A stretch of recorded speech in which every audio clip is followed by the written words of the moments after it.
Bethany லாசர் எழுதியிருப்பதை கேளுங்கள். ஆண்டவராகிய சேசுவுக்கு சமாதானமும் ஆசீர்வாதமும். என் நண்பர் சீமோனுக்கும் சமாதானமும் சௌக்கியமும் உண்டாகட்டும். உம்முடைய கடிதத்தை பெற்றுக்கொண்டேன். நான் உம்முடைய ஊழியனாயிருப்பது நிமித்தம் என் இதயத்தையும் என் வார்த்தைகளையும் என் எல்லா செல்வத்தையும் உம்மை மகிழ்ச்சிப்படுத்துவதற்கெனவும் உமக்கு நான் உபயோகமற்ற ஊழியனாய் இருக்கவில்லை என்கிற நன்மதி எனக்கு கிடைப்பதற்கெனவும் உம்முடைய ஊழியத்தில் வைத்திருக்கிறேன். நீர் விரும்புகிறபடி நான் டோராசிடம் யூதேயாவில் அவனுடைய அரண்மனைக்கு போய் அவனுடைய ஊழியன் யோனாவை எனக்கு விற்கும்படி கேட்டேன். உமது சார்பாக உண்மையுள்ள என் நண்பன் சீமோன் என்னிடம் கேட்டுக்கொண்டிராவிட்டால் அந்த பரிகசிக்கிற குரூர பக்தியற்ற நரியை நான் சந்தித்திருக்கவே மாட்டேன். ஆனால் என் குருவும் நண்பருமான உமக்காக நான் மம்மோனை கூட சந்திக்க முடியும் என உணர்கிறேன். ஏனென்றால் நான் நினைக்கிறேன், உமக்காக உழைக்கிறவன் உமது அருகில் இருக்கிறான். அதனால் அவன் பாதுகாக்கப்பட்டிருக்கிறான். மேலும் நிச்சயமாக எனக்கு உதவி கிடைத்தது.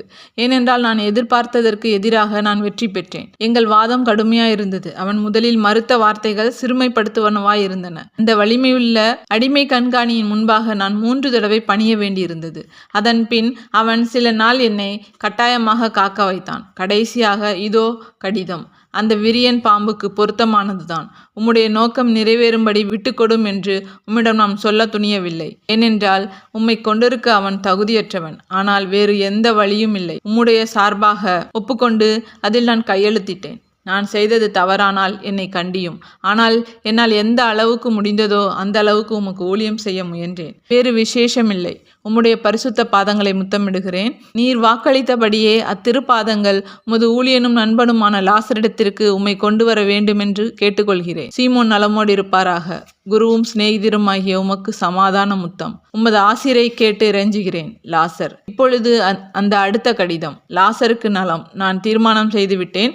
இரட்டிப்பான தொகைக்கு யோனாவை நீர் பெற்றுக்கொள்ளலாம்.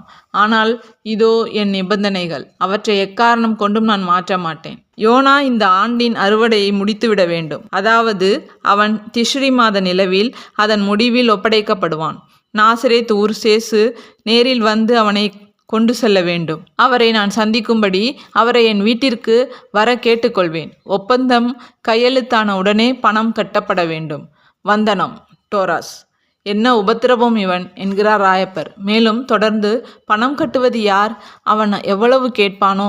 நம்மிடம் எப்போதும் ஒரு காசு கூட இல்லாமல் இருக்கும் என்கிறார். அதற்கு சேசு, சீமோன் கட்டுகிறான். என்னையும் யோனாவையும் மகிழ்ச்சிப்படுத்த உடைந்து போன ஒரு மனிதனைத்தான் சீமோன் வாங்குகிறான். யோனா சீமோனுக்கு ஊழியம் செய்து கொள்ளவே மாட்டான். ஆனால் அவனுக்கு மோட்சத்தில் பெரிய பேறுபலனை சம்பாதிக்கிறான் என்கிறார்.